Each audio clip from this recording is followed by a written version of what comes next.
think hearing a gospel like today's is sometimes so much of a challenge that we can conclude that Jesus must be kidding somehow, because it seems like he doesn't understand how it is among us, that how difficult it is for us to try to live up to all those things that he's saying there, all of which comes out of the Sermon on the Mount, particularly from the very demanding part between verses 17 and 48, and in chapter 5 of Matthew's Gospel. And so, people have tried to find ways around this. But if you pair it up today with the first reading from the book of Deuteronomy, you see that the intention of putting these readings together for today in the lectionary was to make a very strong point. Well, first of all, in that Deuteronomy reading, we have Moses giving what amounts to his farewell address to the people before they crossed the Jordan into the promised land. It's at the end of the exile. They are, it's the end of the Exodus, and Moses knows that he is not permitted to go over. And so he's summing up really everything that's been taught all the way along. And he puts before them today this choice. Make sure you choose who you're going to serve this day. And not just this day, but from now on. And he tells them, you can choose life or death. And he tells them, obviously, choose life. That you and your descendants will have a long life in the land, and that you can, receive everything that God has for you in that promised place. But you have to make a choice. He was very well acquainted with how it was during that whole time of the Exodus, 40 years journeying through the desert from Egypt back to Palestine, which was the land that had been given to Abraham in the first place by God, and that they had been gone from for 400 years. And so here they are again, and they have to face all the other peoples that have, repopulated the area and have taken over what was once their possessions. But they're being told, choose life. In other words, choose the way Yahweh is pointing out to you, and don't forget it. Don't forget it. Because they were great at forgetting all the way along. It was almost like they would say to God, and they complained to Moses and to Aaron usually, but they were really complaining to God, said, well, what have you done for us lately? Yeah, you gave us manna. Yeah, you gave us quail. Yeah, you gave us water in the desert. But what have you done for us lately? And so Moses is trying to get them to finally quit that attitude and choose a different way, and committing themselves to obedience to the way that God had specified through the law for them, so that they knew what they were expected to do. But the idea was that they would come to the point in their life where it would become second nature to do what God wanted them to do. They had the commandments given to them twice. They had heard everything there was to hear that God had to say. And so now it was a matter of living it. But Moses knew full well, as God did also, that it wasn't going to be quite so simple. That they could say, yes, we're going to follow the law. Yes, we're going to live this way. Yes, we're going to. And we know the history that it doesn't turn out that way at all. God didn't give up on them. God didn't withdraw his choice of his people. But God had to continue to send the prophets, first the judges, then the prophets, and then kings, and the whole thing, and it just never quite became what it was supposed to. So when Jesus comes on the scene,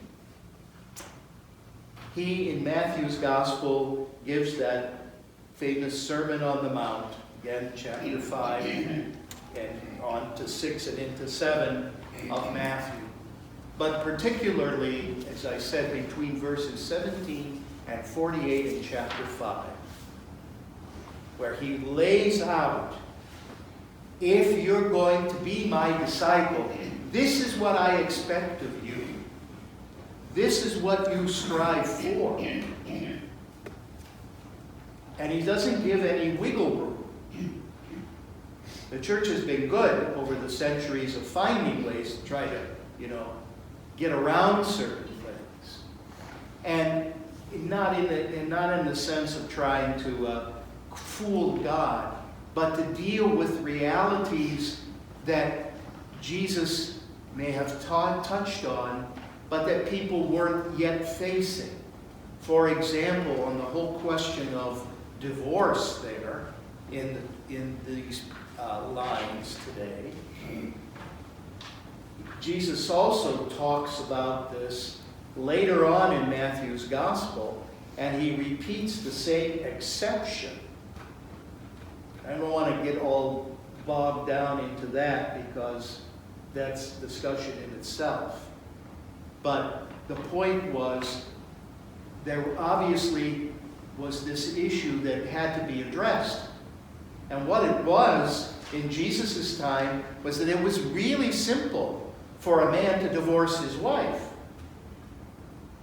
When Jesus got into a discussion about this with the Pharisees, like in Mark's Gospel, he says, you say that Moses said it was fine, just give her a decree of divorce, a bill of divorce, and it's all over.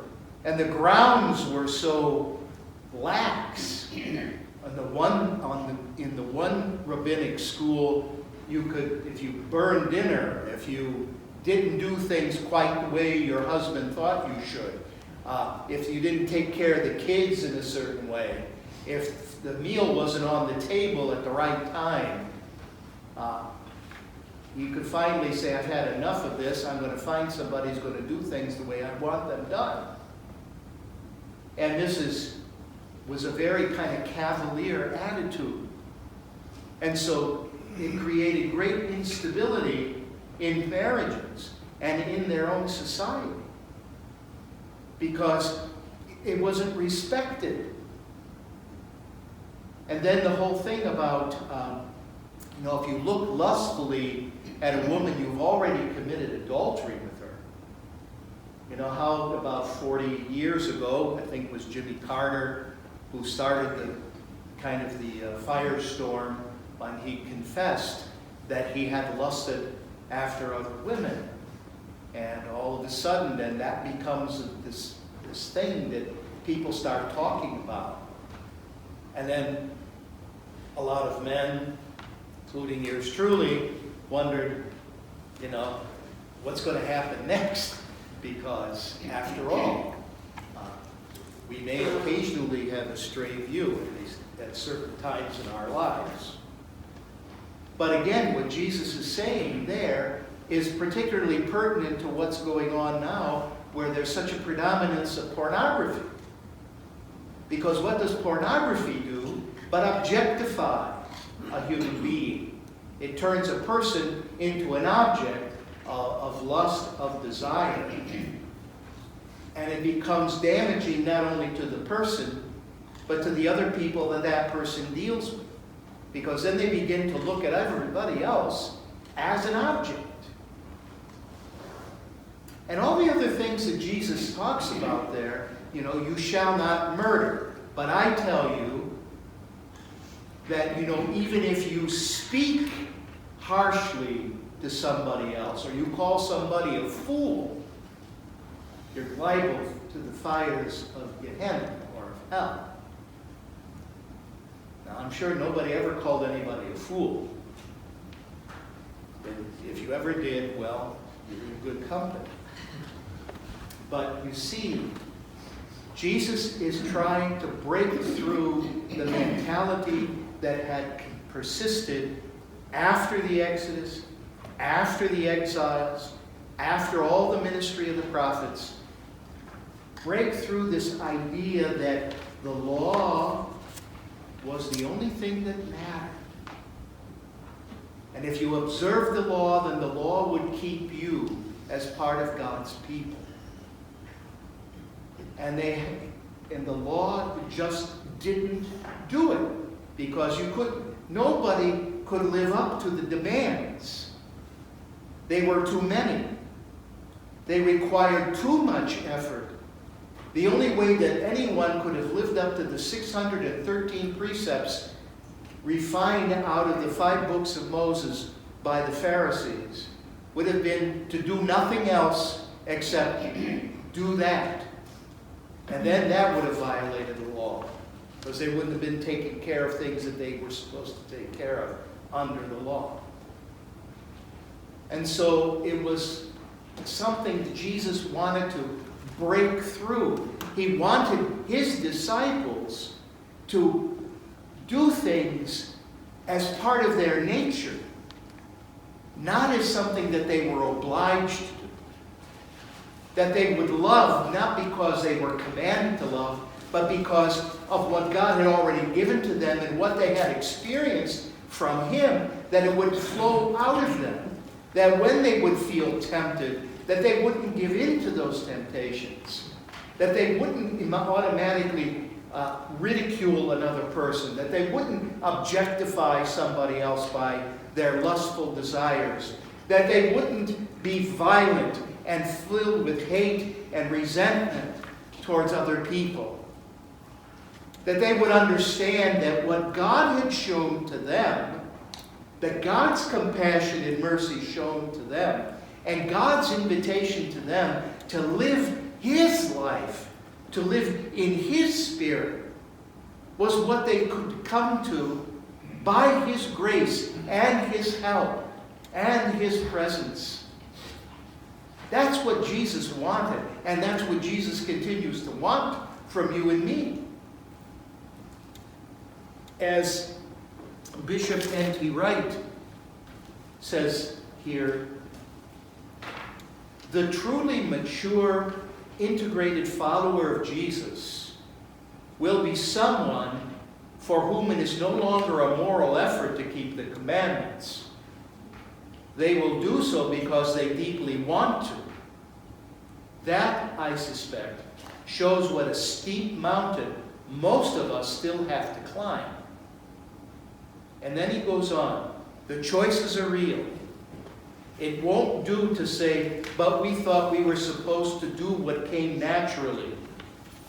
Not to choose to go with the flow, whether of the insidious pressures from around or the whispered suggestions from within. It's still to choose, namely, to choose to disobey. Jesus, after all, didn't say, if anyone would come after me, they should go with the flow and do what comes naturally. The next part is to pray for that change of heart, that total reform and redirection from within, through which alone that obedience can become, as we say, second nature. That, according to both Deuteronomy and Jesus, is the way of life.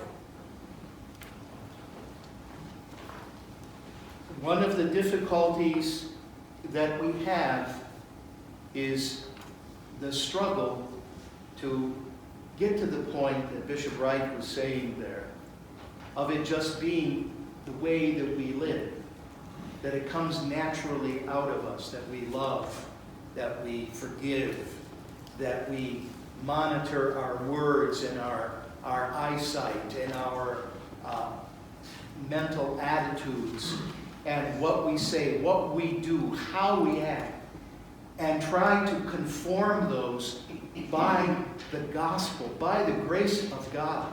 Because there's nobody in this place today who's absolutely 100% perfect. As he said, we have a pretty steep mountain to climb, at least some of us do.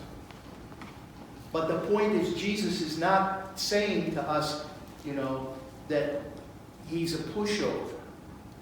Or that, God says, yeah, do whatever you want, and at the end, that's okay. Your heart was in the right place. That's not the point. The point is that you and I, as disciples of Jesus Christ, are called to a way of life that is really demanding. And so when we catch ourselves saying something, thinking something, doing something that we know is something that's described for us today and other parts of the Sermon on the Mount, we need to ask forgiveness right then and there. Ask for the grace to not behave this way. If the church, in all of its various manifestations throughout the world, were filled with Christians who really were striving as much as we could with God's own grace and help to live more authentically the way Jesus calls us to, how much different the world would be.